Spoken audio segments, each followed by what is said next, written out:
right. Okay. Hello. Konnichiwa. Yokoso. Kanpai Chronicles へ. Welcome to the Kanpai Chronicles podcast with your host, Norman and...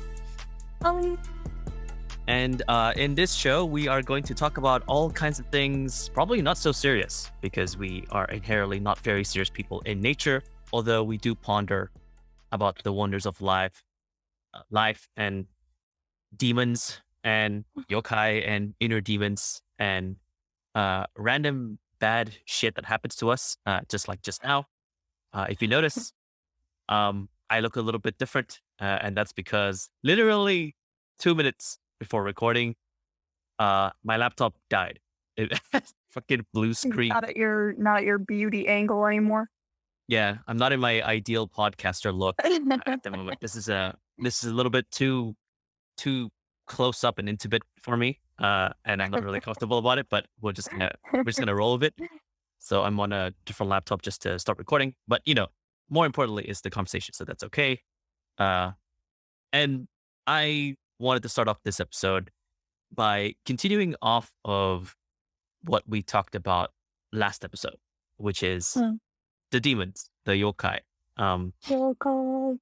I thought it'd be cool if we could start this thing where every episode we'd have a segment where we would discuss a demon and then rank it on a tier list in terms of, I don't know what's the criteria going to be, but we could probably riff off of that, but basically right. we want to find demons that will defeat the eye butthole demon, the shirime. But because the only thing that can topple a god is another one, so we don't want to wait too much. Yeah. But here's something to start off the conversation, Holly. What do you think is like good criteria for a demon? Like, what makes a demon a really good demon? Well, I was trying to figure that out because with our little back and forth last time, I was like, well, how would we? I guess it just depends on what personally we're looking for. Like, do we want them to be they could wipe out humanity, or are we basing this off of okay, shirime, it's just an eye butthole, that's the only thing that we're yes, S tier. So is it how they look? Is it their power? Because there are a lot of yokai that they don't necessarily really do anything. They just kind of exist, Yeah. But it doesn't make them less badass. So I guess it depends. Is it just personal preference or oh, this one's cool? Or do we want them to have some kind of godlike strength that ultimately can make them move up the ranks? Godlike strength. I mean, the fact that Shirime is S tier and more like ass tier. No, I'm saying. Anyway, the fact that the Shirime is S tier and I don't know if it has godlike strength. It just looks funny. Means that the personal preference criteria is definitely one of the pillars or the foundations for our supposed Kanpai Yokai ranking system. And what if it's just we do their obscenity? The obscenity of the yokai is where they land on the tier. Okay. The more obscene, the just higher they go. Okay. That's definitely one. So would you consider strength or is strength even a good criteria? Because some of these demons, they're only for, sometimes they're just trolls, but they just play pranks or something. Okay. Yeah, so I don't think we necessarily have to worry about strength. Plus, I feel that's probably the typical route. If people are going to make it S tier, they'd be all right, what can really fuck shit up? So we'll try a new approach. Strength isn't everything. You gotta have a ground of wit. True. And I was thinking about obscenity, and I think that's a really good way of putting it, because one of the things that I was trying to articulate for what makes a good demon, a good demon, is its impression. You see the demon, and then even if you stop seeing it, you start thinking about it, or it's you have nightmares of it or something.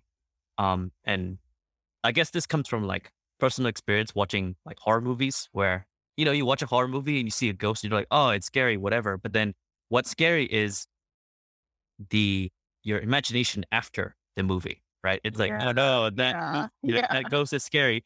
Even if, it's just a movie, it's fiction, it doesn't exist anymore, but the impression is so strong that it's haunting me even after. So it's very Yeah. like it's very Lovecraftian because it's almost like insane. Hmm. But I guess obscenity falls under there.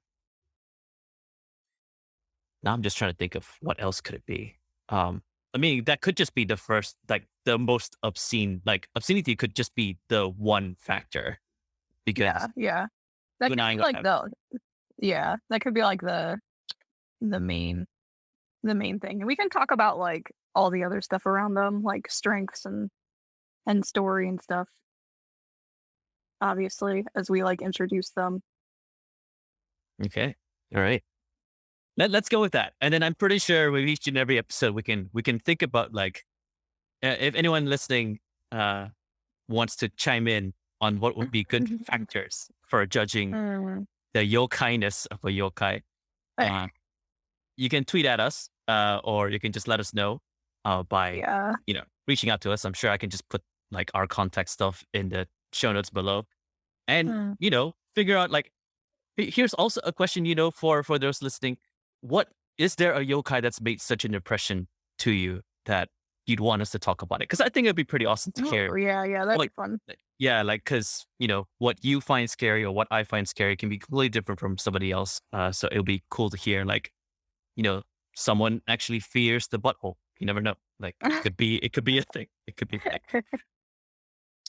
thing. With that being said, I have a very, I wouldn't say obscene, Mm, demon to propose for this episode, but one of the ideas was not only to have a tier list, but to also have a segment where we take a look at one yokai for the mm, episode, right? And mm, I have one. And I'm going to put it in the chat right here for you to have a look at. okay. And for our listeners, let me read it out. So this is the Heikegani, which is called a demon crab. Uh, so it is a crab with the face of a demon on its shell, and you can find it uh, in between wars. So like if you have any wars that are near water, you'll suddenly have these crabs that have like samurai face masks like for shells, and then they can like then and they are reminders of the death of soldiers and the wars around them. So it's like these crustacean murder weapons just walking around like crawling beneath the waters. And they're just reminders of like the the gruesomeness of war and death and blood and all that. But it's in these things that just go like all the way around under the water. To be honest, when I looked at this, I'm like, okay, this sounds really stupid, right? It like sounds like a very dumb thing. Um, Mm. but I I thought it was kind of obscene, maybe not very, not butthole level, but I thought it was kind of obscene when when I imagined walking down the beach and just seeing this samurai helmet mask on that can kill me appear from the water. And then not just one, but like a whole crowd of them, like a whole squad of You ever crabs. watch like South Park? Yeah. Are you talking about the crab people episode? Yes. Anytime I get a sunburn, like all I do, like all I can think when I look at myself is like crab people, crab people. And then that's what I'm picturing is just a bunch of like samurai masked like crabs like coming up out of the sea. No, I think actually with this little little yokai, it kind of could go along with like what we were talking about. Was it last week we were talking kind of about like spirituality and stuff? Like this doesn't seem much to like bring it up, but on like a deeper, like personal kind of thing, that's actually a really cool thing to think about. Like the souls of these like lost soldiers being like trapped as crabs. Yeah. And you know, again, just like a reminder of like the history and the culture and things like that. That's kind of dope. Like that's really like I love all that like artsy shit. So This crab's badass. and this is crabs. Look at that fucking samurai mask. Shit, Total, crab's seeing some shit. to- total Chad of a crab is just like going up the water. Or if they had like, you know how like the Ninja Turtles can like pull out their like weapons and stuff? It'd be like the crabs, like just have these samurai swords like tucked in their shell, like whoosh, pull them out like ready to go with like their big old claw grippers. That army of crabs. Hey, these are Japanese crabs. You better watch out, right? Like, they just and I don't know why this. So we're on yokai.com for this, of course. Right. We're going to use that as the main We're like source they're for this. yeah, we're like sponsoring them. And it says their diet is omnivorous. I don't know, where do you get that research from that you can figure out that this crab has like this kind of diet? But Mm. it also just makes me wonder on the point of the crab being either a spiritual reminder uh, or or an insight that when people within this culture notice that they look at this crab and they're like, oh, they're faced with what happened then. It's very reflective, right? Like we were talking about the Mm. roles of yokai, like they were meant to teach us whatever it is. I don't know about the butthole one, but like they were meant to teach us something. Yeah. And as much as it sounds really ridiculous that this thing that we eat for like a seafood dinner can come back and haunt us with the faces of Oh with the my god, blood I or didn't the even think base like about this that. thing. Yeah. Um, it was just fascinating that there is a yokai in pretty much any animal, no matter how harmless it is. Like as soon as you put some kind of intention like in that direction, even the smallest harmless of things can become horrific. And this may not be so obscene, um, like visually speaking, but I think the message behind it is pretty ominous. Yeah. So I would like to propose that the Heikegani be either uh, C or B minus tier around there. But what do you think? No, I think that I was thinking C tier as well. C. Like, Okay. yeah, like it's just like it's something to think about. Like it gets my brain working. It's not like what the fuck is this, but like, yeah, but it's interesting. Like I'll probably think of that anytime I go see like crabs now.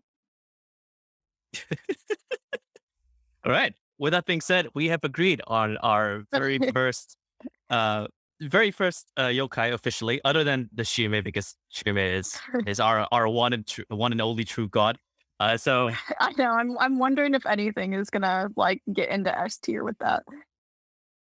we're gonna find out. Like how I found this is literally like on the website. There's like a random yokai blood, and I'm No, just I like, was oh, just okay. gonna say, Yeah, yeah, I was just gonna say like each time, like I figure we could just go back and forth, like each for sure. episode will, and I was like, oh, yeah, I'll just randomize, and then like we'll find like a new yokai like each time.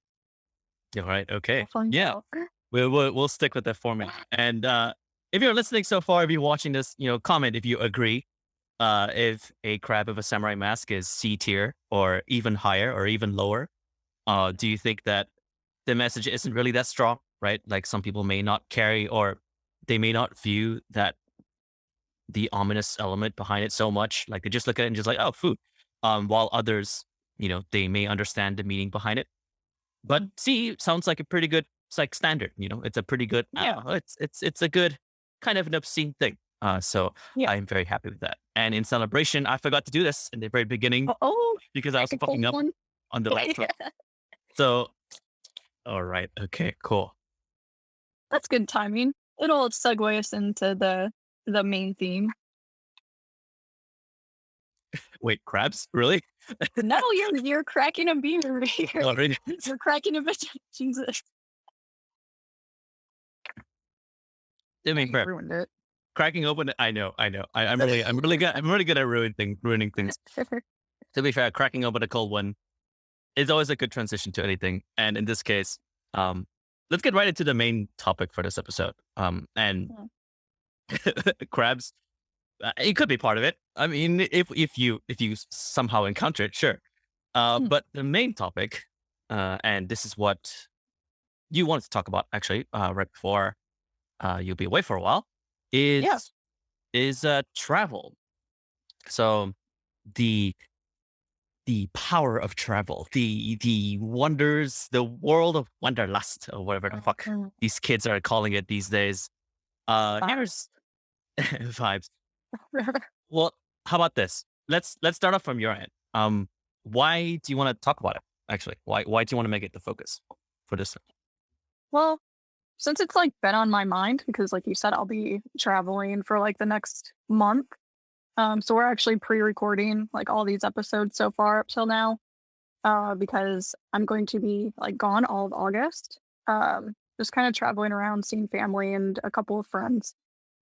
And so this is the last episode we're recording until I get back. And so I was like, yeah, why don't we talk about travel? You know, our podcast is all about like culture and things like that. Specifically our travels like within Japan. Um, so I know we have some stories on that. And then also, um, I know everywhere in the world it's kind of um different depending on where you're at. But, you know, with the pandemic and stuff, that's something that you've seen a lot of people like talking about. You know, we're all stuck at home. So kind of the like want to like get out and explore and experiencing like things is on people's minds. Like even people that I know who haven't really like traveled maybe like out of their own state or things like that, they've never really shown interest. Kind of the world circumstances lately, like it's all so depressing that I feel people are getting more in this mindset of like, wow, like there really is so much out there to experience and things that I should see and different stuff that I should try. And so it made me think like, you know, yeah, traveling when I finally, you know, got to that point in my life and I was able to do that, like that changed me like so much as a person. And even people who, like, don't go out of the country, they just go to, like, a completely different like, for America example, like, a completely different state that's just so different from wherever they grew up. Like, whenever you go and you experience these new things, like, you add more to, like, your own character and you expand your mind a little bit. And I just thought that would be, like, an interesting little conversation for our podcast. Hmm. Yeah, it's great because travel is a very personal thing. It's a very Yeah. personal experience. If even if we have commonalities in terms of like the locations or how we get there, etc. All of a sudden, when you are in the mode of travel, you grow in a direction that you cannot attain if you stay still. Yeah. I felt that firsthand going to many different places, living in many different places. And I travel to me is a very highly personal thing. It's kind of very difficult to articulate Mhm. exactly how it is that, like, how exactly has it changed me because it's already normalized that Mhm. that kind of direction once you moved somewhere. It's become something to expect. It's become something that when it's there or when it's available, I will go there because that is me. Like that is inherently part of my nature, my inherent nature to want to go and travel somewhere. Mhm. Not only as a tourist, but as a human being. So like traveling as a human being, then there it becomes pretty interesting. And now I'm Right. curious, when do you remember when you like traveled? Like, do you remember the earliest memory of which you when you started traveling for the first time? Like, okay. Define travel like in this context, like just going to like some new place, like within like as a kid or something, or like really like traveling, like going somewhere like completely new. Mm, maybe a better way to put it would be your first holiday, if that makes sense. First holiday. Like a memory of a Probably holiday when you're young. Yeah. probably like the first like trip that I had where I actually felt like I was traveling Hmm. would be I think I was in like 8th grade. So probably like 13 or 14. And I went to California. And it was like my first time on an airplane. I think it was my first time like really out of state. Like I'm in Michigan, so we kind of consider like Ohio and Indiana not to be like out of state. Like I'd been to like those places, but that like the Midwest, it's like just one big like clump. Like it's all for the most part pretty much the same in my opinion. So going like completely across the country and to like see the ocean and things like that. That was probably like the first time I was like, "Oh, wow." I remember being afraid of traveling Hmm. because, um, I have, like, a difficulty, like, processing change, like, even when I travel now, I do have to, like, confront these things, um, but I remember then, like, I was so, like, terrified. I'd never been on an airplane before, and I was supposed to travel by myself, but I was like, "No, I'm not going, like, unless my older sister comes with me." Um, so we went together, and since we were minors, like we had like staff and stuff that had to like kind of look after us. Um, but I remember kind of being in California and we were visiting our aunt and she, took us around to see some things. Like we went to San Francisco on like a day trip and then like we saw the ocean and some mountains and stuff.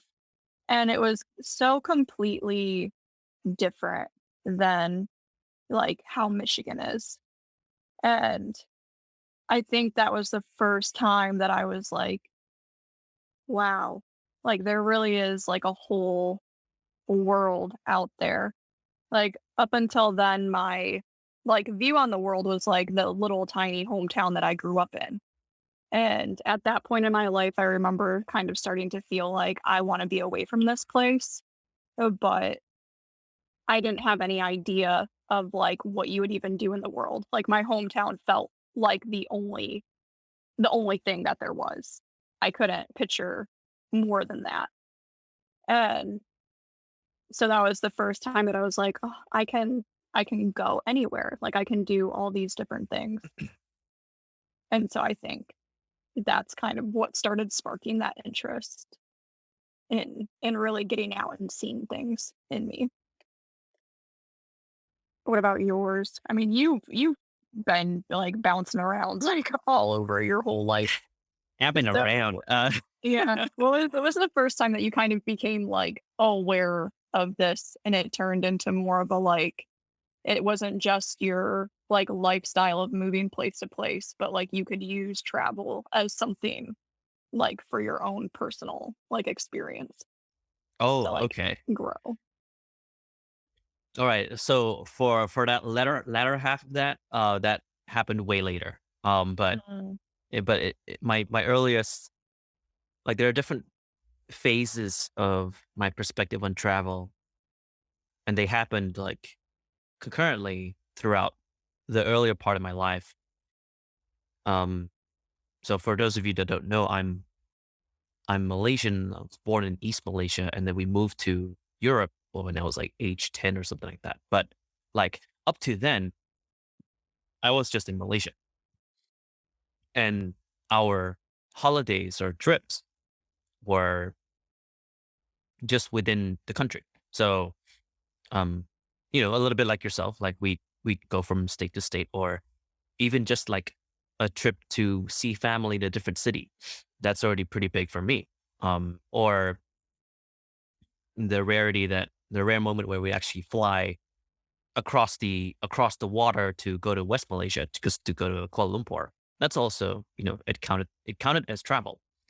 mm, So my perspective of travel at the time was to the extent of answering the question of where can I see a greater variety of the same thing that I've noticed around me, mm, right? So more of the same of what I noticed.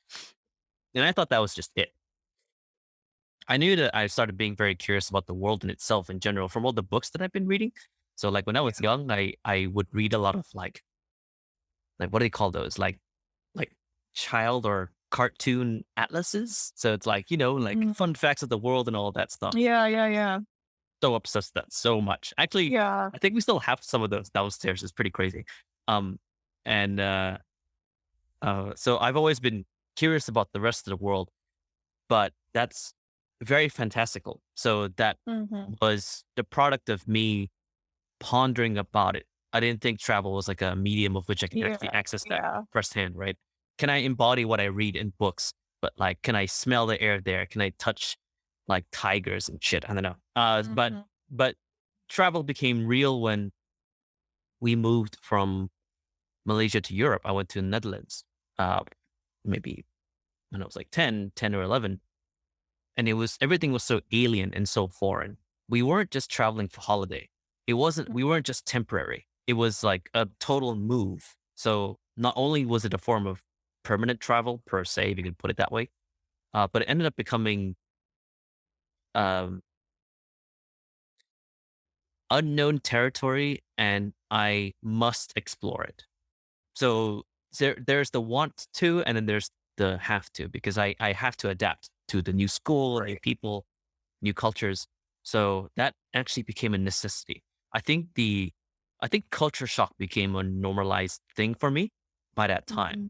But then um traveling traveling to explore new things out of the desire to happened when I was there in Europe because we would do a lot of trips to many different countries while we were there. So I guess my earliest memory of like travel was like 11 or 12 years old. It's funny that you say it. It's funny that we're talking about travel like just this episode because just today, um, my dad was asking me about help with converting an old video that he found onto like his old tapes um, Mhm. into like a lower file sized format where everyone can watch it. And it was like footage of a trip that we took to France, our very first trip to a different country in Europe in 2004. And it was the first time that we saw snow. It was the first time that we skied. It was the many, many first times. So it was like a 40 minutes long. It's like a compilation of all these videos. And then my dad like learned how to like combine it all. So kind of proud of him for that. And that video became the embodiment of like, oh, what the traveling meant to me at that time. So yeah,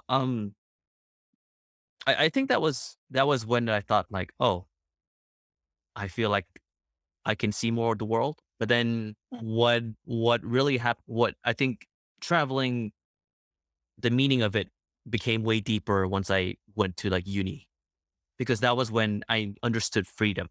And then once I understood freedom, then I understood how travel can help in aiding that freedom.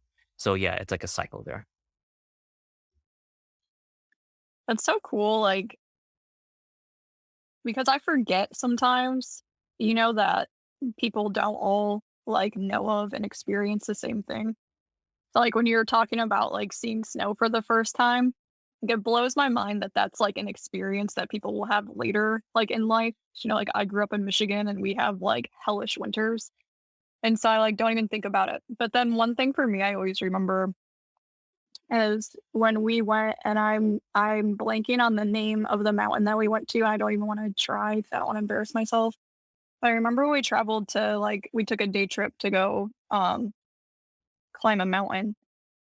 And I remember being, like, super geeked because there was, like, bamboo just, like, growing, and I was like, "Oh my god, like, wild bamboo." And you were like, "Oh, yeah, like, it's fucking Asia." And I was like, "Oh, yeah, like, it actually does, like, grow in the wild," because, like, all I had ever seen is, like, it's at, like, the zoo and the, like, panda exhibit or something. Or, like, even the other day, I was at work and, um, one of my coworkers was like, "Oh, yeah, you're gonna be leaving, you're gonna be traveling soon. Like, where are you going?" And so I was, like, talking about the places I was gonna go, and they were like, "Oh, yeah, like, you're gonna see palm trees, that's so crazy." And because I've, like, gone, particularly to, like, California quite often, Like palm trees doesn't like that doesn't like spark any like, oh yeah, crazy in me anymore. But like I do remember seeing them for the first time and being like, wow, look at them, coconuts.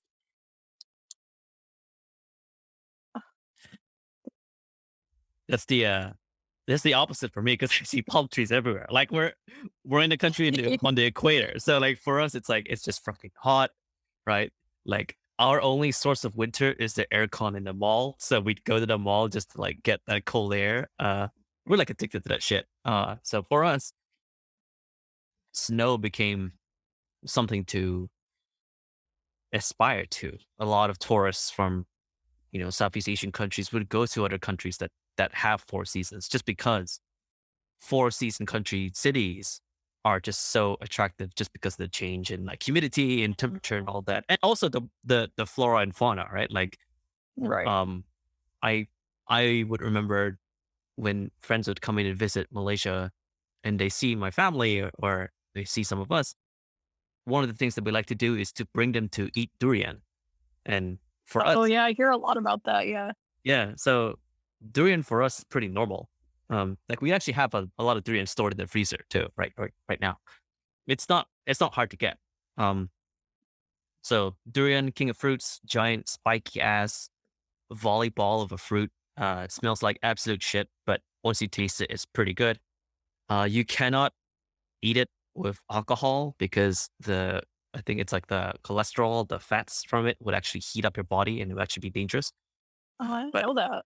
yeah, yeah, that's why I have to take care of my parents whenever they eat it because I have to make sure to put away the beer and the wine. Uh, and and I myself, I eat it. I just don't like the side effects, which is like after you eat it, like your hands smell like shit, and Right. I just hate lingering smells. So anyway, it tastes pretty good. It's a culture shock for everyone because all of a sudden they're in this mood to travel and they'd be like, oh, Malaysia, whoa, I know about the Twin Towers. And I'm like, you want to eat the spiky shit? And then they're like, so it's like 50-50. You can tell like travelers are split into two parts. They want to experience the familiar in a different context. And then they want to experience the unknown, which is a reflection of how far they want to push themselves. So like durian is like the best way to figure out what category traveler are you.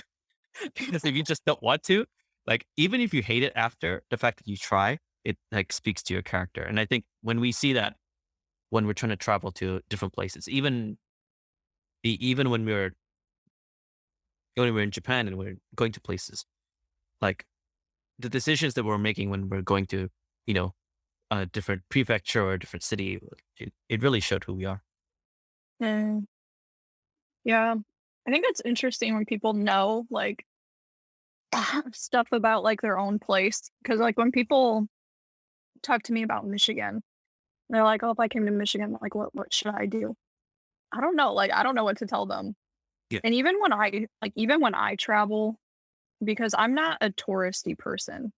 So like when I travel places, I don't do any like research like, oh, what's in the area or anything like that. Like any of the times I traveled in Japan, it was because someone else was like, "Hey, let's go do this." And I just kind of like followed suit pretty much. Otherwise, I just kind of aimlessly like go places and see things.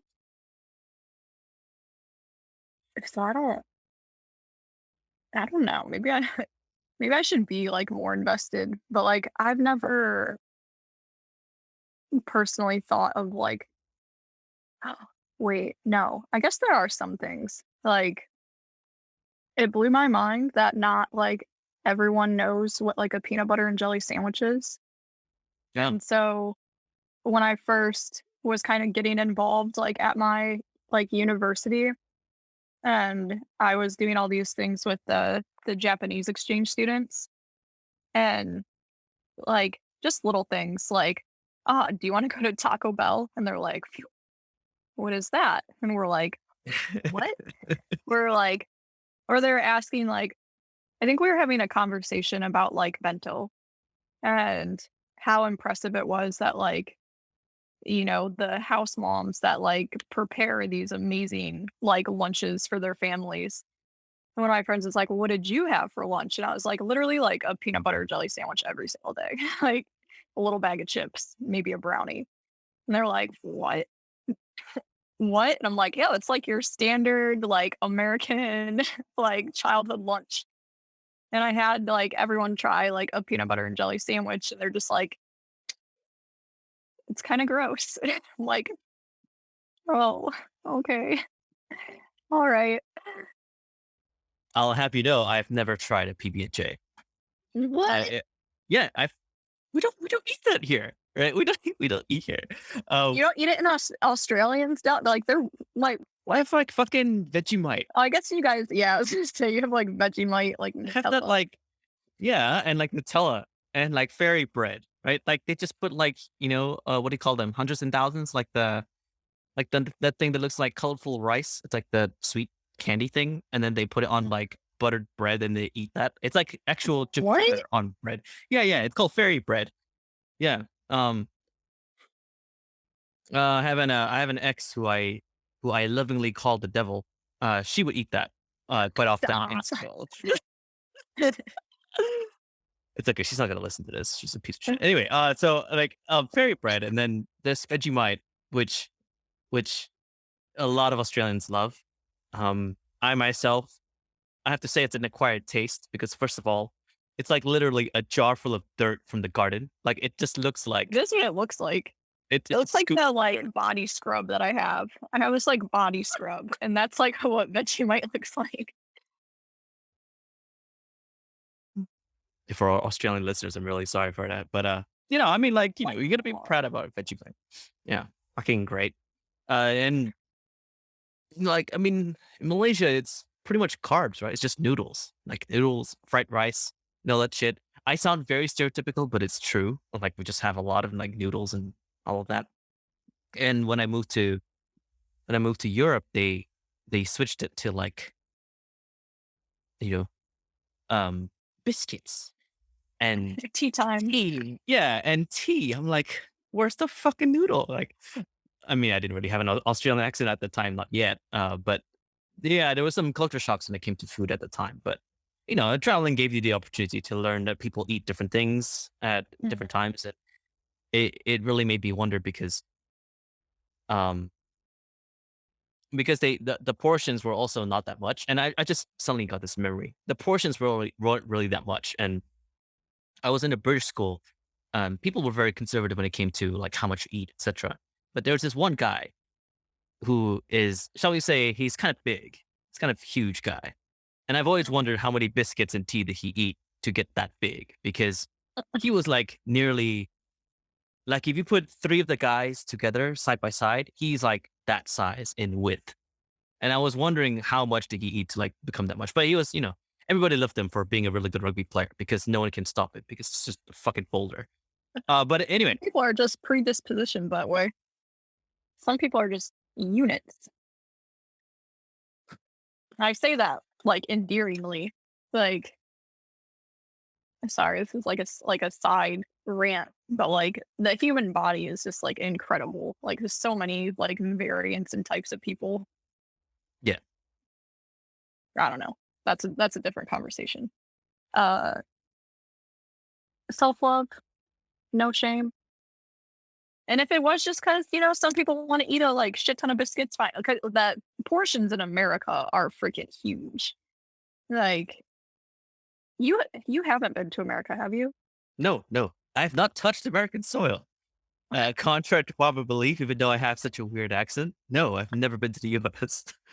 Yeah, like ginormous. And I didn't really like think about it either because I or whatever makes me up genetically, I get stomach aches like pretty easy. And I was raised in one of those like situations where it's like you have to eat like everything that's on your plate. And I didn't realize just how like absurd that is in America until I Yeah, came back from Japan. Because in Japan, I think part of it has to do with how food is processed and chemicals that go into like crops and things like that. I'm sure that plays like a huge thing. But when I was in Japan, I had like significantly like less issues like digestively. And it was amazing. I was like, is this what it feels like to not like live in chronic pain?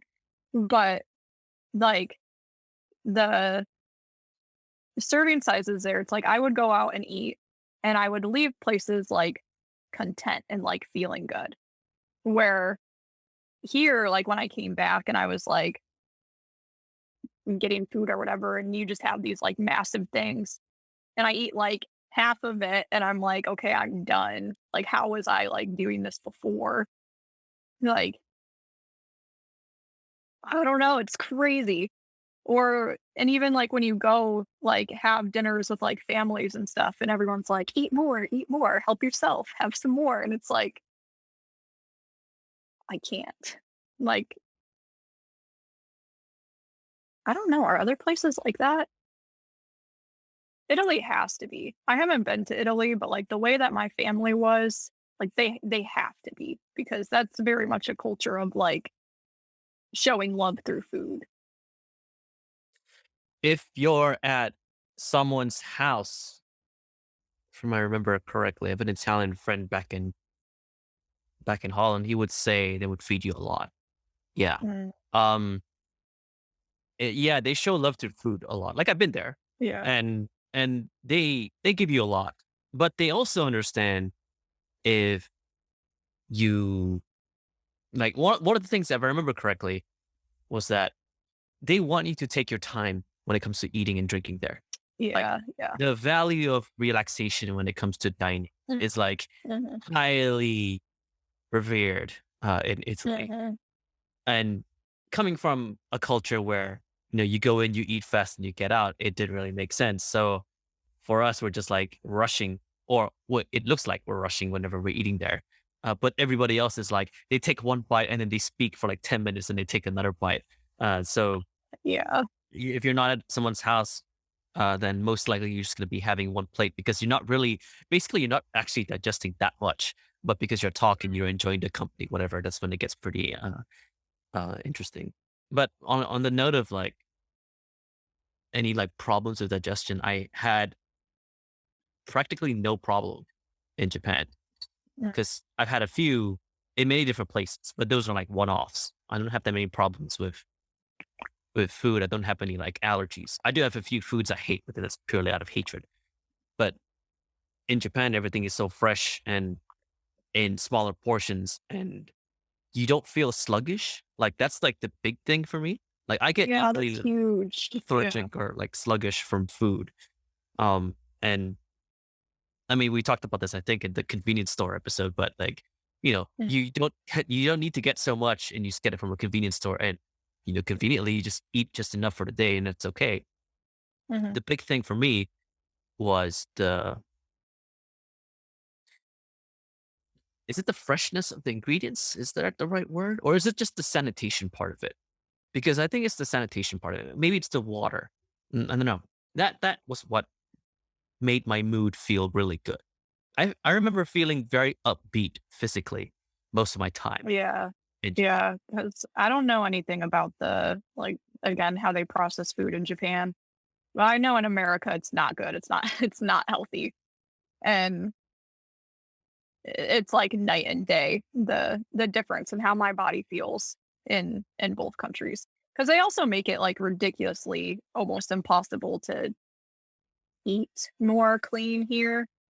You have to be at a, like, certain status of wealth to really be able to Yeah. be completely conscious of what you're putting into your body, which is another conversation. Well, let's pull it back. You have do you have any I'm gonna, like, go on a tangent. Um, do you have any places that you've been that you have, like, consistently returned to that have, like, a huge role in, like, your character and, like, who you are? A place that I guess helps you, like, recenter, maybe? It's a very good question. Well, I have to think about the one in Japan, but there is one in Australia. So Mhm. in Sydney, my house is near my UNSW. Uh, Mm. Shout outs to anyone from UNSW, black and yellow. Anyway, that uni is on a hill that is not far from a beach called Coogie Beach, Coogee. And basically, it's just a bus ride away. So we have a lot of students who would go to their class like, you know, in the morning, and then like they get out of the class, then they take the bus, and they're at the beach by the Arvo, and then they start like doing whatever, right? Playing the beach or like sun tanning or whatever it is. And I would notice that a lot. My favorite spot is this cliffside that is on the coast, that is a walk away from Coogee Beach, where you can jump over the fence to the edge of the cliff and then just like sit there at the edge and then just stare out into the waters, the ocean a lot. Um, that's pretty therapeutic for me because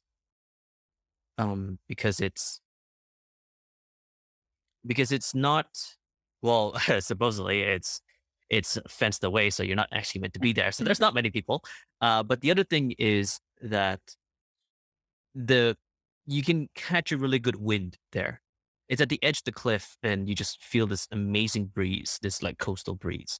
You look to your left, and it's like the rest of the like 5 to 6 beaches you can take a walk on, because there's like it's a pretty popular um walking path where you like walk through like 8 beaches, and you end at Bondi Beach, which is the most popular beach in Sydney. And you look to your right, and there's another area, and you look outward, and it's to sea, and then you might see sailboats, etc. That's really tranquil for me. So that spot, that cliffside, I forgot the name of the area. It's been a while. Um, but going to that area either in the Arvo or like afternoon, or when the sun sets, is a great time to go to, because that's when not only do you see, the color of the sky change, but also you can start to hear the murmurs and the bustling of the beach nightlife coming up, Mhm. because you have a lot of bars and restaurants and people chilling and talking and whatever. And Australians are pretty rowdy and full of life when it comes to partying, so you can hear them a lot there. So that's one spot. Um,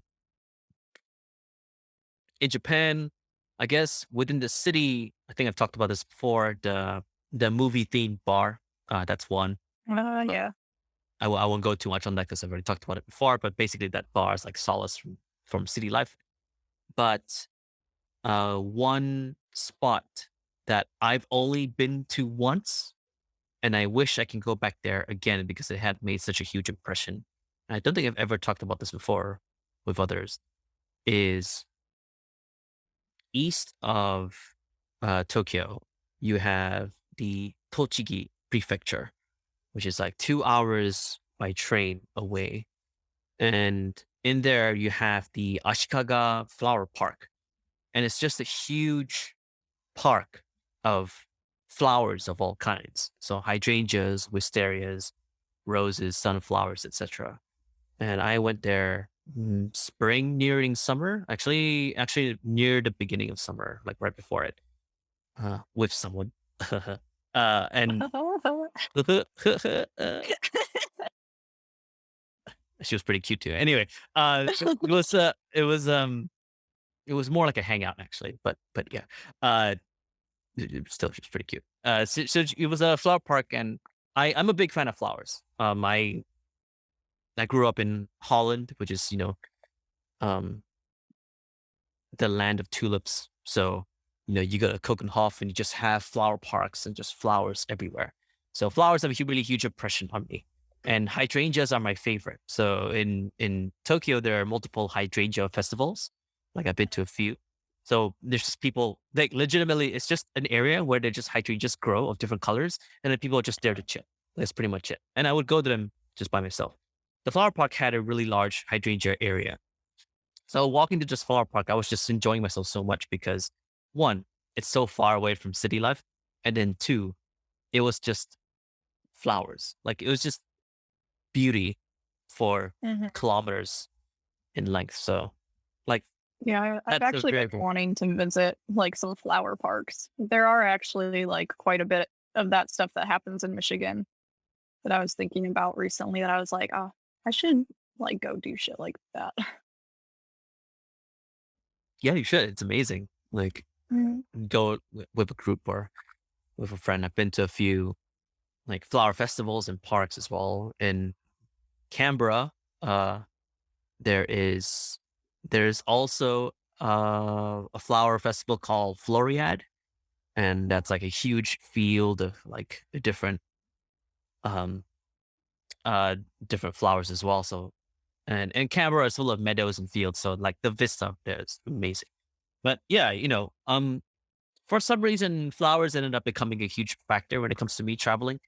If I just somehow know about like a flower park, I'm like, okay, how can I fit this in Right. on one of the days when I'm traveling somewhere, or like a botanical garden or something. Oh, yeah, like butterflies and all that. So, what Yeah, about you? for me, What about it's like, oh, like my places. yeah? Um, I guess I could break it into little categories. In general, like wherever I'm at in the world, I'm very like drawn to water. So wherever I am, like I try to find some body of water. Like if people like follow me on social media recently, like I make a lot of clips where I'm just like finding little like rivers and shit to just be around. Water helps me feel like calm and collected. Like I can collect my thoughts and kind of get into like a good like headspace. So in the States, I guess, like whenever I have the opportunity to like go to the West Coast, like I go. I think that's like one of the main places in the world where I feel um like more calm. I don't know what it is. Maybe just because in general, like typically when I've gone there, it's because I'm about to have like a shift in my life. So it's almost like a bounce off place where I go there. I'm able to have time to relax and like confront my thoughts and things. And then I go and start this like next thing that I'm doing. Um, I love the ocean. Um,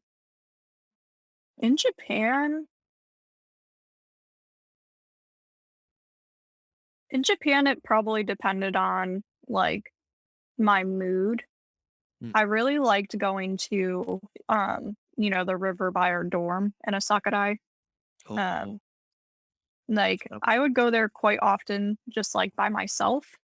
Um, sometimes like during the day if I didn't have plans and I was feeling like restless, um, but I didn't want to be like social, I'd go out there and like write.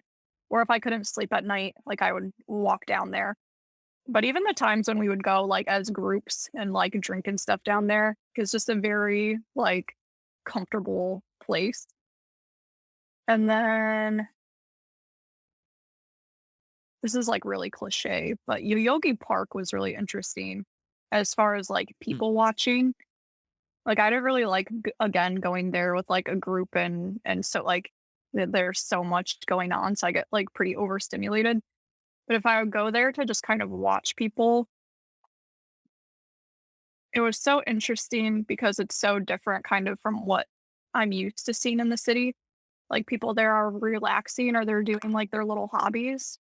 And people be making like their dance videos out there or like juggling, riding bikes, like so many different like things where you can just kind of see people doing their personal hobbies. And I love seeing people like do their passions. Um, it makes me feel like more motivated to be like my most authentic self and kind of makes me forget about things that I'm stressed with. Like it really just boils down to like the little moments. Um, and then if I was depressed, I liked to just go to like Westgate Park and watch people be like just drunk and like sit out there and it could go one of two ways. Like either I could get a little more sad, like, damn, we're all sad. Or I could be like, you know what?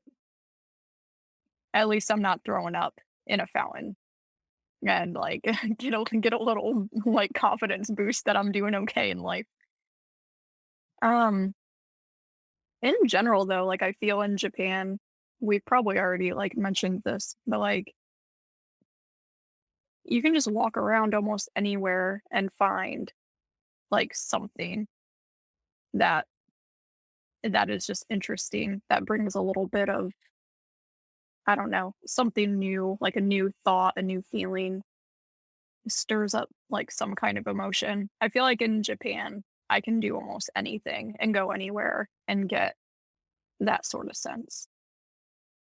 When I'm in the States, that typically comes from like nature.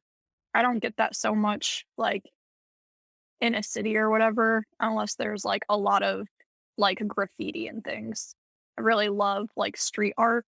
So if I'm in a place where there's a lot of that, like in a city, um, I can get pretty like emotionally stirred.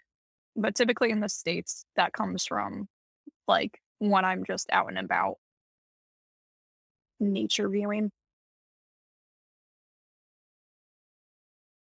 Yeah, I think there's like I'm not sure if it's a flavor or just different iterations of nature that you can find in different countries, and for some reason they give you a Mhm, different feeling.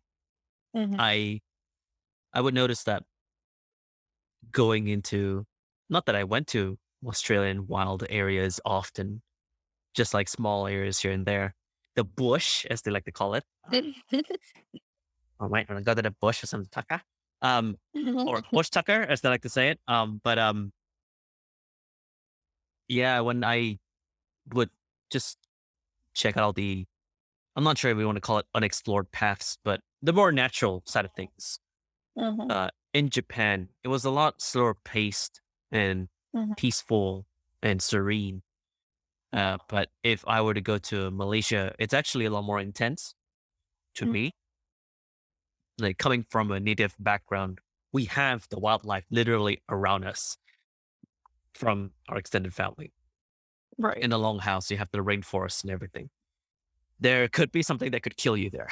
So like like a python that can like swallow you whole or, you know, like grubs in the trees or like a boar or like, something that could kill you, right? Some kind of poisonous flower or something like that.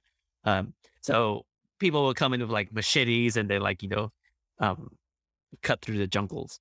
And it sounds pretty adventurous in itself, but when you're actually in that kind of context, it's a lot more intense because you have to be much more aware, much more careful. Yeah. Whereas if you try to be in something that harbors that sort of level of flora and fauna in Japan, it's normally very controlled and you're normally not straying too far off. So people will make sure that it's safe for you to just explore on your own.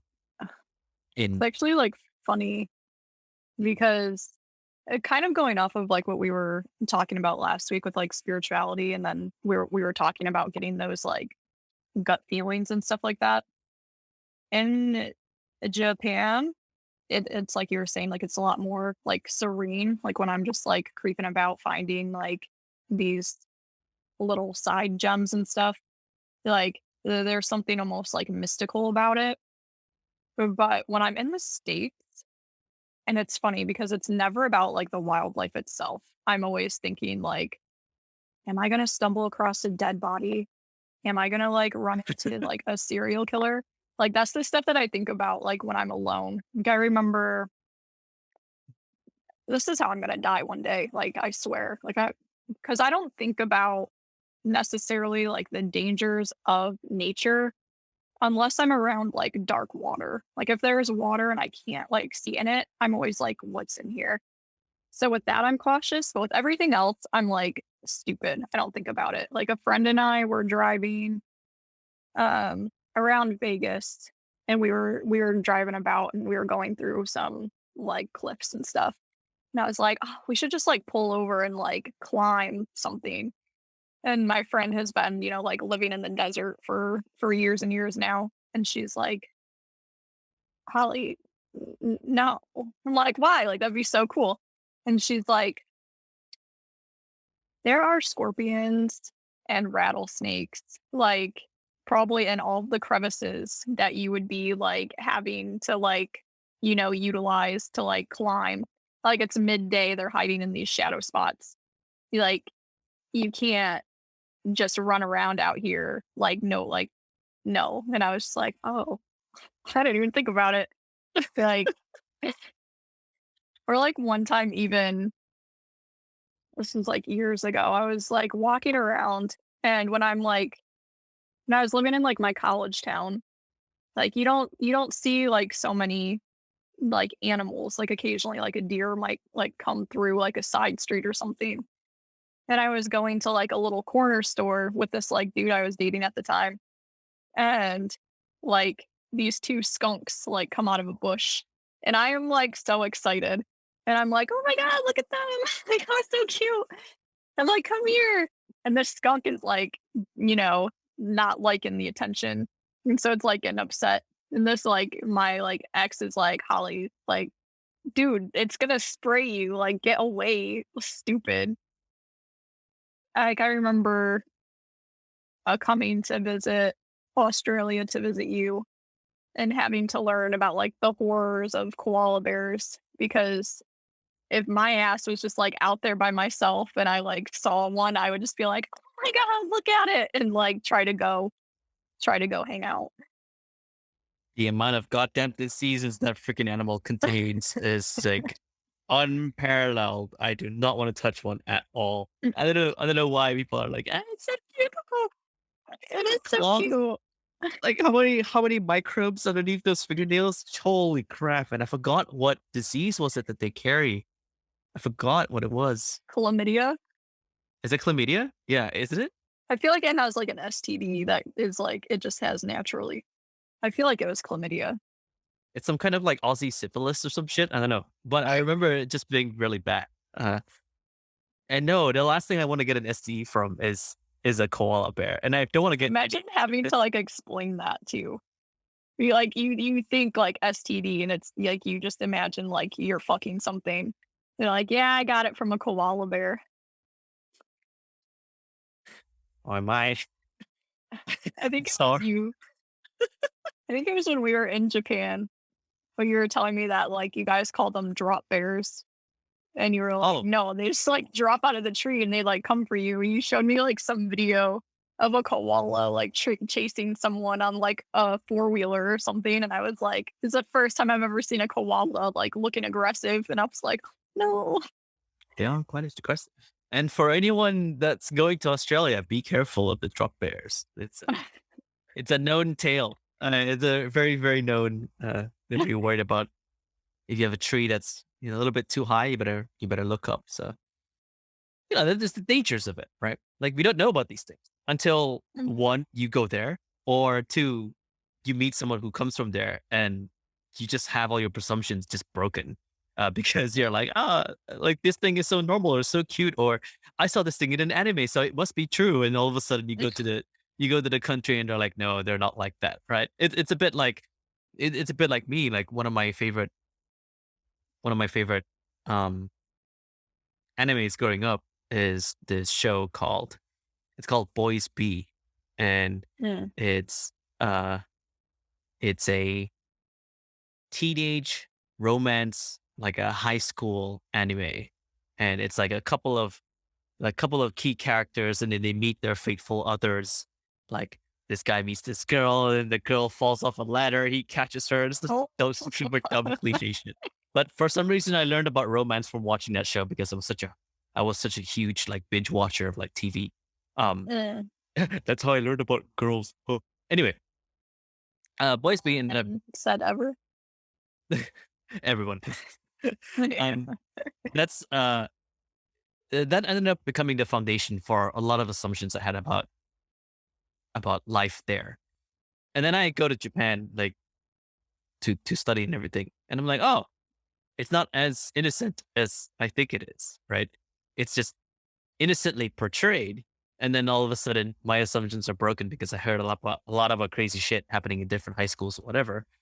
But it's nice to know that it's nice to know that I'm wrong, right? It's nice to know that, oh, I have these assumptions before I arrive there. And then I'm like, oh, through traveling, I find out the truth.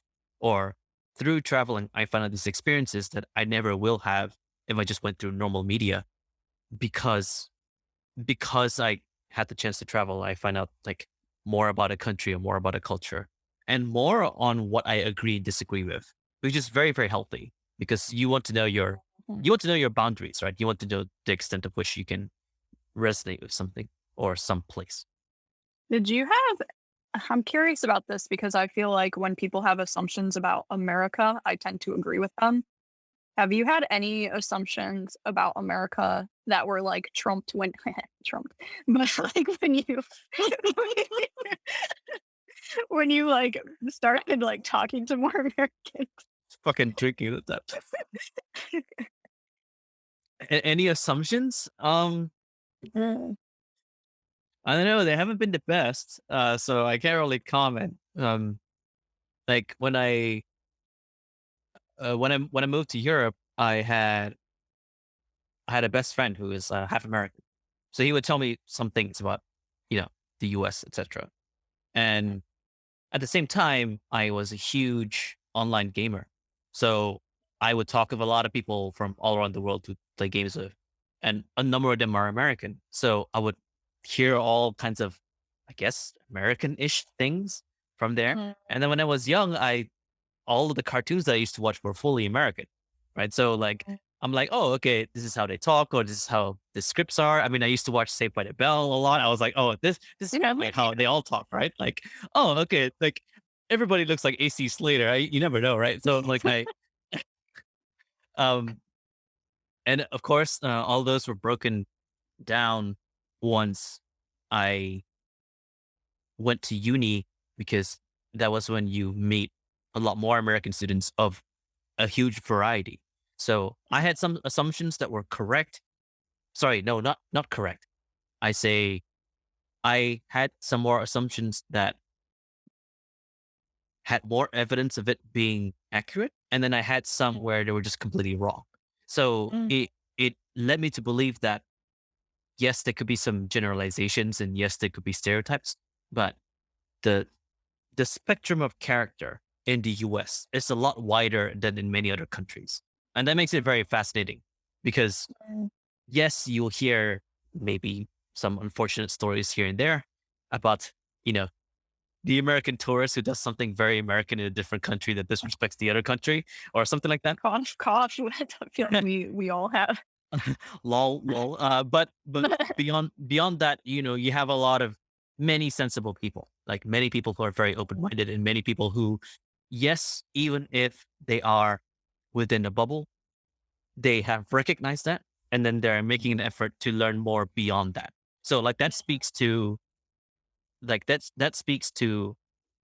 their ability to explore the unknown or to act on their curiosity, which is like something I admire a lot. Like Yeah. that we've seen a lot in some of the students in the dorm as well.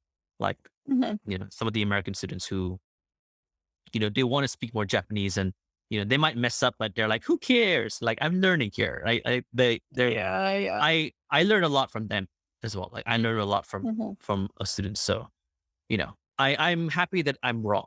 Like, I'm very, very happy that my assumptions were mainly wrong. Yeah, yeah. Did you have any of, say, I'm not sure of any nationality in particular, but maybe of Japanese people. Maybe that's a good way to start off. Mm, I don't remember having, like, too many, like, concrete, like, assumptions because I feel like the life I've lived, I've always, seen people more as, like, individual than, like, a group.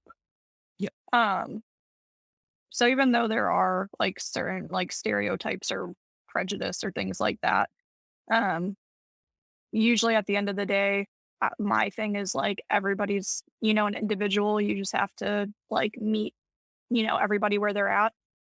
But I do think for Japan in particular, I did have this image that, like, everyone was kind of, like, serious and, like, um, everybody, like, had like a plan. Like everybody was so like put together is how I viewed like Japan.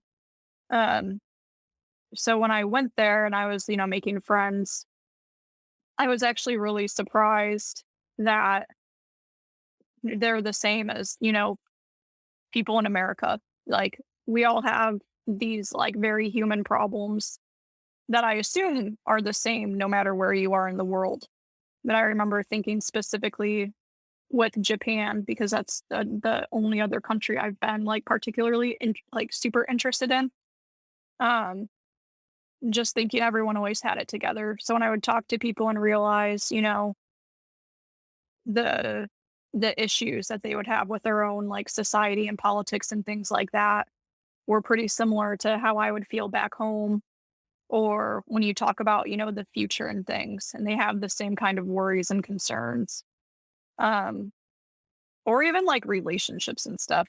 I remember also thinking those were like really kind of serious, but they, have the same kind of dating problems, if not even, I don't know, it's in a different way. But like really realizing, like, I think that was the first time, how do I explain it? It's like you have these ideas. So for me, like I said, like I see everyone as an individual, but something about actually going to another country and actually living that life and meeting people in a different culture solidified it, I guess, where like I already had that general thought, but experiencing that and seeing that, it was more like, wow, like we really are all just, human. Like we're really all just living and like trying to figure it out. Yeah, maybe it's the expression of it, right? Like Mm, there's a difference in how it's been expressed that makes you think, okay, from how I'm observing how they're expressing it, makes me think that the intention is different or yeah. the depth is different or something like that. Because I thought the same. I thought Mhm, the same as well.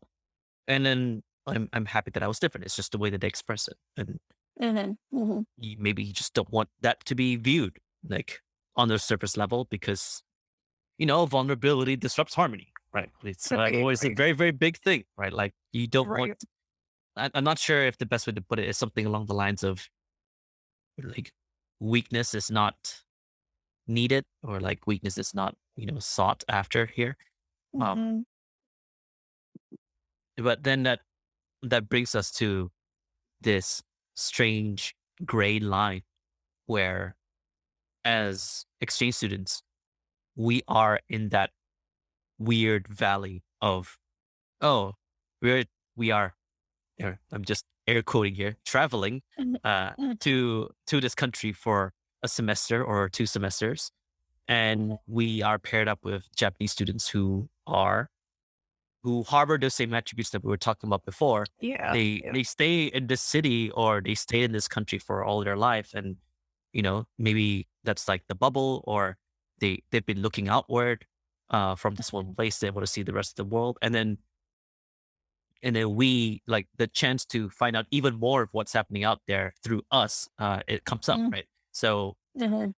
it's interesting because we are temporarily traveling, but we create this like little mini society where you have the most curious of students there paired up with the Mhm. most curious of students from all over the world going into Mhm. this one building.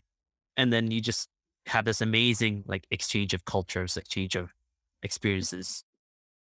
And and everybody understands that some of the societal rules do not apply there. That is Yeah. okay if you say something that can be maybe not inappropriate is the right word, but it's not up to expectations in terms of Mhm. mannerisms. But then everyone's like, it's okay. We're in this context together, right? We're in this like Right. international exchange club. It's fine. That's okay.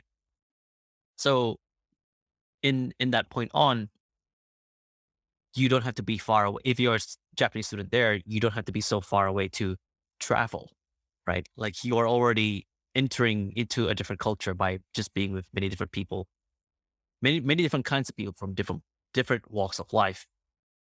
Mm. which to me is a very unique experience, even as someone who like goes to many different places. It's always Yeah. new, always refreshing. So Yeah. like, it's just a wonderful thing to share with everybody. Do you have any well, of course there are gonna be some, but do you have like a specific place in mind that like you haven't been to yet that you like really want to go to when you're able?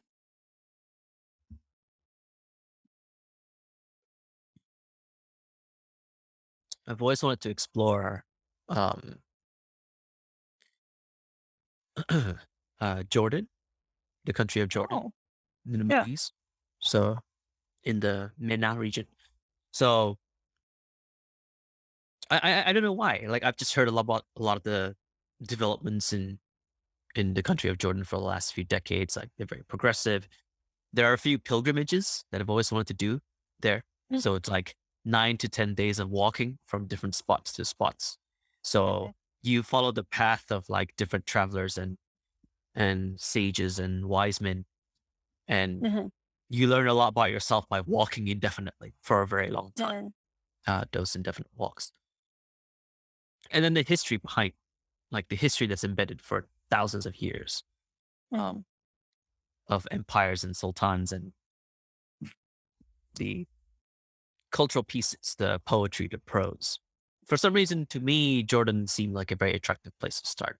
But I remember to a certain extent, like the Middle East is definitely an entire region I want to explore just starting from Jordan.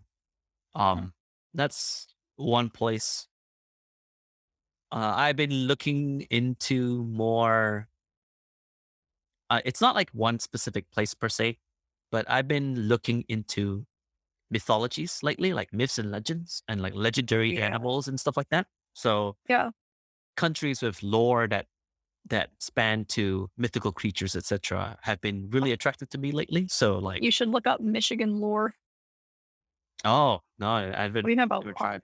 Okay, yeah, it's like Iceland is a place I want to check out because they have Mhm, like superstitions related yeah. to like I think like elves or spirits or something like that. Mhm, Then I think it's either Norway or Denmark has a few as well. Um, I guess Michigan. Not that you're bringing it up. I think that'd be mhm, pretty sick, actually. I've been wondering about. Maybe a little bit of a side note from there. Brazil is one I do want to explore yeah. because it's the home of capoeira, and I used to do that, Mm, and I really miss doing it. So like, I really want to go there and and do something like a martial arts tour where like you study yeah. martial arts in different places all around the world. So Brazil for that, Thailand for Muay Thai or something like that. Basically, I just so many different places around the world. It's just crazy. Right. I have this like I think I wrote this in a personal letter to myself like recently where if I just had unlimited money and I travel around the world, what would I do? And I would just like collect art around the world. I would just like Right. be like, oh, collect like ukiyo-e from Japan, collect Mm, carvings from Europe, collect statues or collect, artifacts and stuff like that. So yeah, it really just depends on the ranking of interest at the time. If you're asking this question, it really differs. But so far, it's been those countries have been the main points for me recently. and Yeah. What about you? Do you have any place in mind? yes. Recently, like when I think of like going like on a long abroad like thing, I wanna visit fucking Sid in New Zealand. I wanna go to New Zealand so bad. Uh, Like, I think that's mostly like I just wanna see how Sid like lives his life. Like when I think of New Zealand, I just think of like hills and sheep. And so like it's so I true. wanna go. I wanna go and I wanna like see what it's about. And plus it looks beautiful. Like Yeah. again, like I really love like nature and all that stuff. So I just wanna see it. I don't know anything about New Zealand. And so I'm like, yeah, I wanna go and like learn some stuff. And then I really like me and my mom, we always talk about how we wanna go to Sicily. Um I'm, like a whimsical kind of like person. So I want to go to like where my, family came from and just see like what I feel, honestly. I want to see like how I feel being somewhere where like I knew like my people came from.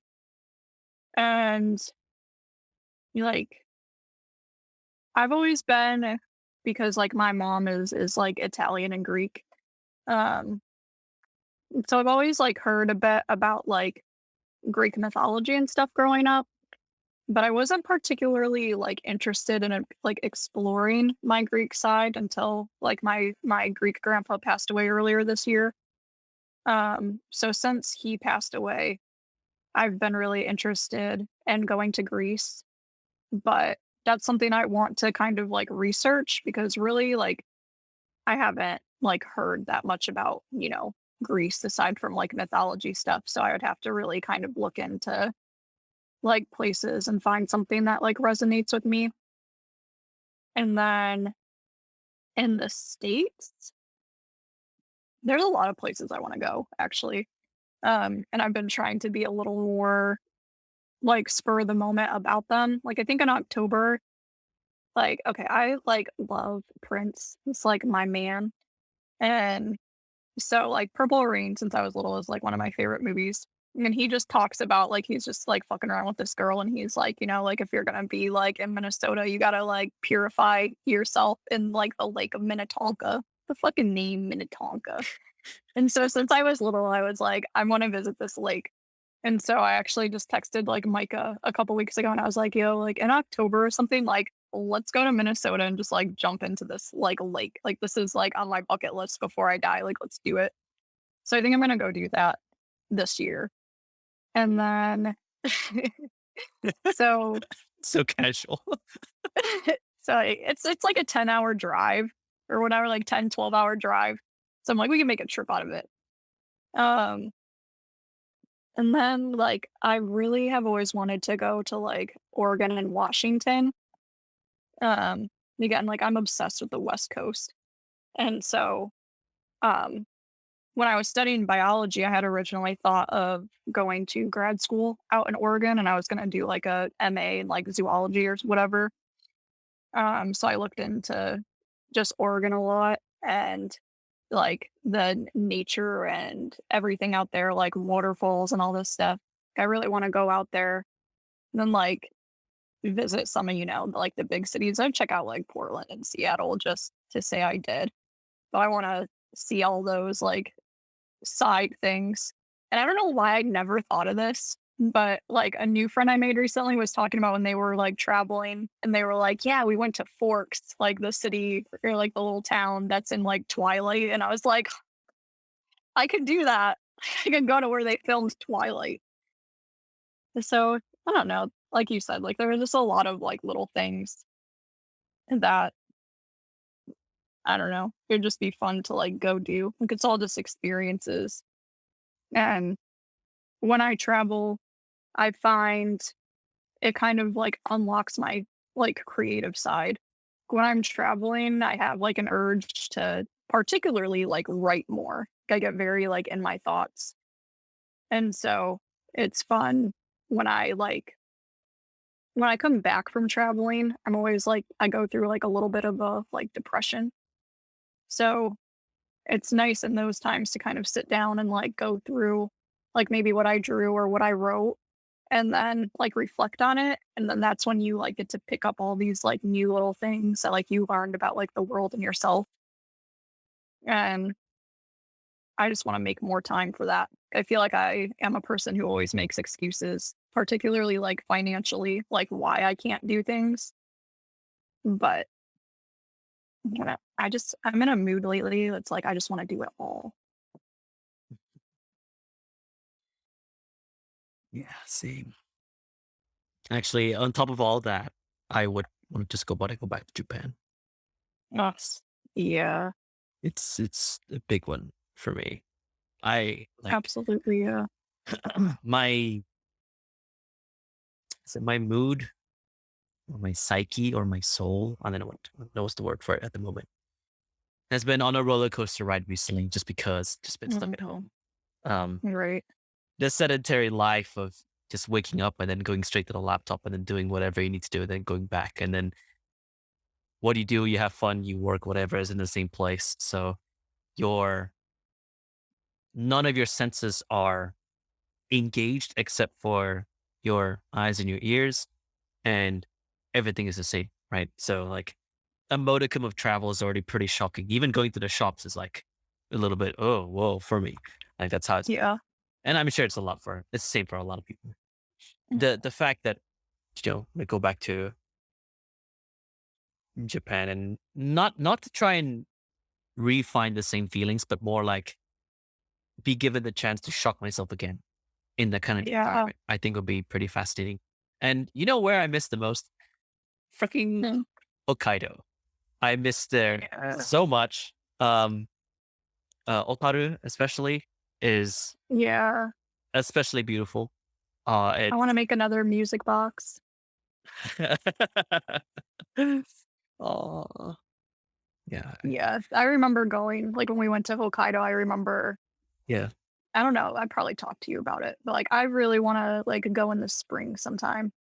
Like, of course, Hokkaido is like super like beautiful and like the snow and everything. And seeing like the snow festival and stuff that they do in Sapporo was cool because I remember being like, oh, that's something I want to do, but I didn't think I would have the opportunity to do it. So I'm glad like we got to go. But something about like picturing Hokkaido like covered in cherry blossoms, it seems like a super magical experience. I would even love to go like even more north, like practically Russia, and just Ah, I don't know, like view that part also. Like not like we hit some pretty like main areas. So I want to go like off the beaten path of like Hokkaido and see what's happening. I think at like the tip of Hokkaido, there's that famous frozen lake. I don't know if you know that picture. It's like one of the standard. If you have like a Windows laptop, it's one of the standard wallpapers. It's like a frozen lake. It's actually a picture of a lake that's taken in North Hokkaido, which is actually quite far away to get to. I think you got to go there by car. It's like 2 hours, 3 hours drive or something like that. Uh, Yeah. I've always wanted to take a trip to go there in the winter. So that's going to be quite a trek just to take a picture of some frozen ice, but it's probably the most beautiful lake ever. Um, but the, the, the chance to be in Hokkaido for all the seasons, right? Like would Mhm. be insane. Like I've seen pictures of Hokkaido in spring or summer. A friend of mine went and she was like, "Yeah, it's summer. It's fine." And then she went there and she thought it was like summer weather. So she barely brought anything. And then it was like Oh kind of no. cold because it's Hokkaido. Yeah, like Like, right up in the like, north. like, oh, fucking idiot. But it was fine for her. But Hokkaido is truly a magical place. Like I would retire there. I would probably like if I were to do another like exchange 1 year study thing, I would be in Hokkaido Yeah. for sure. Yeah. I would be. Like, there's something about there. There's a part of me that I left there, and for some reason, it's just waiting for me to come find it again. So you Close know, to.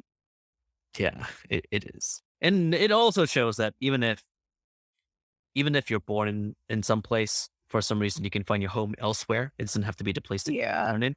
Because Yeah. I noticed that when I was trying to find my definition of home, um, which is probably something we can talk about actually, like my Yeah. definition of home, maybe like putting aside the spiritual sense, but like if it's a physical place, it definitely has to be some place with snow. Uh, Mm. because sure as hell you cannot find snow here in Malaysia. If there is, the world is ending and I should fuck off. But like, I would rather it be in a place where the snow is something you look forward to. That's how beautiful the snow can be. So Hokkaido is definitely up there as a contender. But yeah, do you have a place that you think you can call home? Mm. Like when people ask me that, like I always think about Japan. Hmm. And like I remember, moving there and like it just feeling right. And even now, because like the last time I was in Japan wasn't like a good like experience for me or anything. But even after that, like it hasn't like tarnished that feeling at all. Like I thought that it would. Um like obviously in the beginning I was all kinds of upset and stuff, and I was kind of like, "Oh, like will I ever go back to Japan after this?" But if anything, like I want to go back like even more now because I don't want one negative experience to like take that feeling like of home away from me. And I still feel like it's a place that I just love so much and I was really able to be like myself there, I guess. Um and I never know like if I would live there again just because of how like we talked about before like how work culture is. Um like I would personally like love to live in Japan if I could do something like this, like something that I could do creatively and in my own time and things. But I would never be able to be like a stereotypical like member of society there, I guess. Um, but I don't know, like home, like I've been thinking about that a lot recently when I try to think about like what I want in my life right now. And home can have so many like different things. And I even think about that with Japan too, where did it feel so much like home because I was like the people that I was with, like they let me be like who I am and things like that. Or like right now, how like my life is, like my friends feel like home to me. Like I feel like no matter where I go, as long as I have them, like it doesn't matter like where I am. And even like as I get older, I don't particularly like want to be in Michigan, but like it has a nostalgic sense of home. Like I grew up here and I can look around and like appreciate it for like what it is. So I don't know. Like I feel a little more, I don't know. Like anywhere can be kind of home, I guess. But I would say Japan is definitely like when I get asked that question and I think of where I for whatever reason can feel like the most comfortable, I always think about Japan.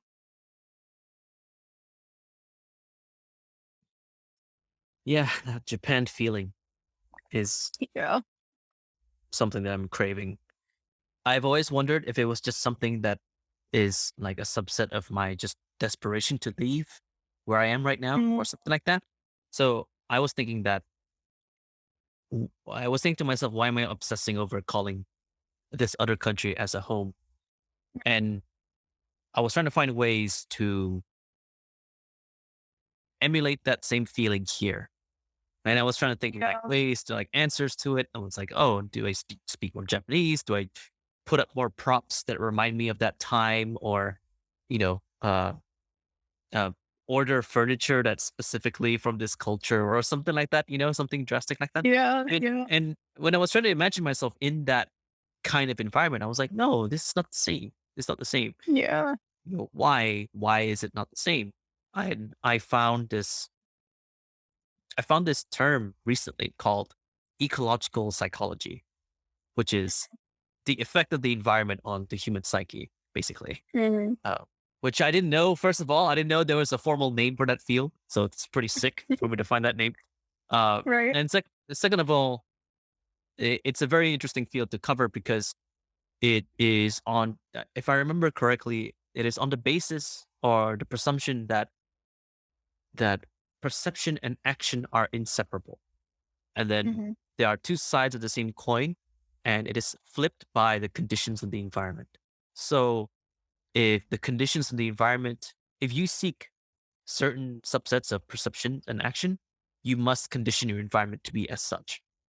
Mm, So no amount of imitation can emulate the feeling as much as I want it to be unless I'm there, which is yeah. pretty tragic. It is very tragic. Yeah, it That hurts, yeah. yeah, but it also speaks to how special that place is, like to the person. Mhm. So I have to respect that, right? I can't just be like crying like a weeb shit, be like, oh, what am I doing for my anime? But even though I'm so far away, you just have to find a way to get back there again. And I Yeah. think the struggle for that will be worth it. You know, Yeah.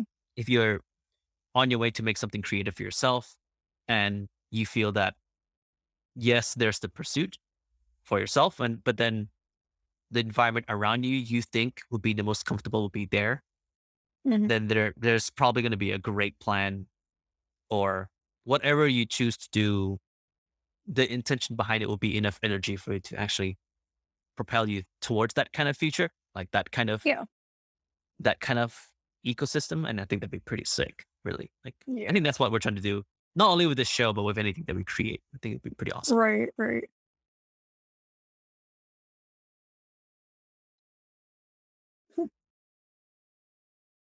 But home is so far away. Uh, maybe I've always wondered this, but do we travel to be away from home or do we travel to find home? Yeah, I actually had, like, an interesting thought, um, because someone was, like, asking me, they're like, "Well, why do you travel so much?" And I was, like, thinking about it, and I was like, the simple answer is, like, "Oh, I just like to." But it can get, like, so much, like, deeper than that. Like, sometimes, like, I'll wonder, like, "Oh, do I just travel because I hate myself?" And I'm trying to, like, it's, like, definitely, like, in my younger years, like, teens and early 20s, I was definitely using travel as, like, a means to escape, um, situations that I was not happy in. And it's easy to think, like, if you leave an environment that you don't like, that you're just gonna be, better. Um, but you can't run away from yourself. And I have found, again, like, when I'm traveling is when I'm the most reflective and I feel open to learning new things through these experiences. Um, I don't always, like, realize it in the time. Like, I do feel a lot of, like, stress and things when I'm traveling. But again, like, through reflection and stuff after that, I feel I always come out more insightful and better. So maybe, traveling for me at least, it's so I can create a person that, like, I want to be. Um, keep adding on things to myself and experiences, like, for myself that are not only for me, but that I can hopefully share with other people and, inspire other people. Like, people are so, like, unhappy, I find. Like, even in the job I was just at, there is this girl who's, like, super young. I don't even think she's 21 yet. And she's just so, like, unhappy with, like, what she was doing and telling me these things that she wants to do. And I'm like, well, then just do it?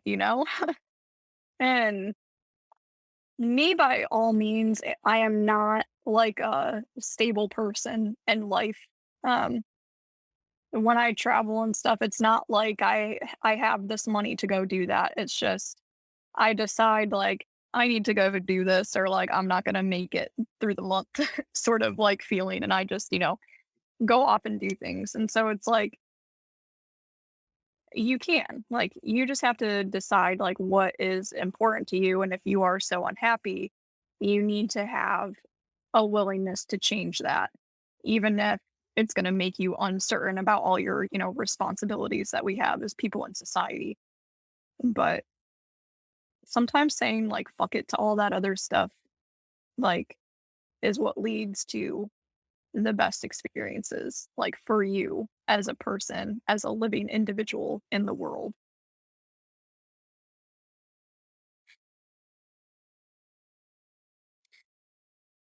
There's an element of hesitation when you want to say fuck it and just like propel off.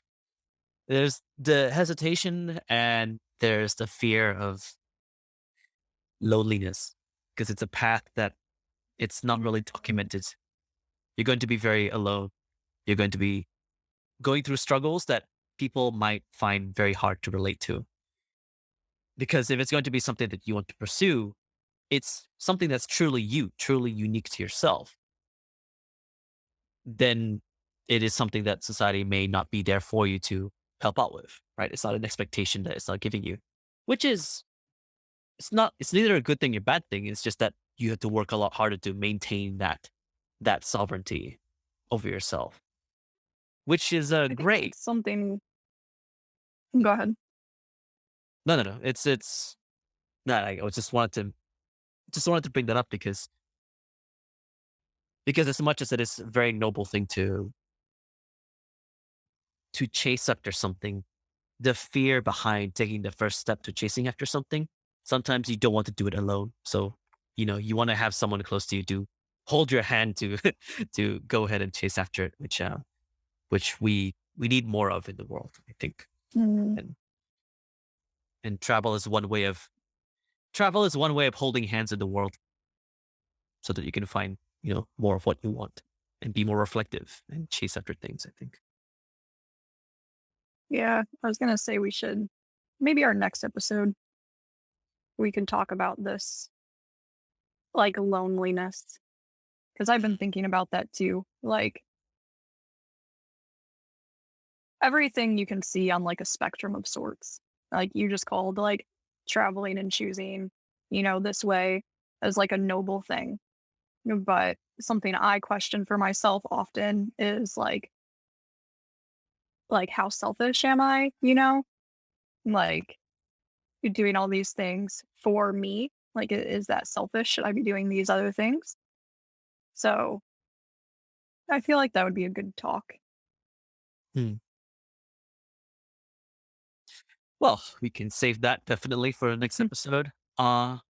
Loneliness, the act of being alone, selfishness and selflessness, Mm, probably from many different perspectives, not only from our own, but maybe from the different cultures that we've experienced. Like, I'm sure there's a way to view it from a Japanese perspective. There might be actually a work of fiction that covers that to a certain degree. There's probably like a Murakami book that covers that passage or something The like alone factor in Japan is an endless. that. It's just endless. Yeah, definitely. The ability to be alone in Japanese culture is crazy. We'll save that for another time. Let the thoughts ponder. But for now, Let that we'll leave. depression really kick in.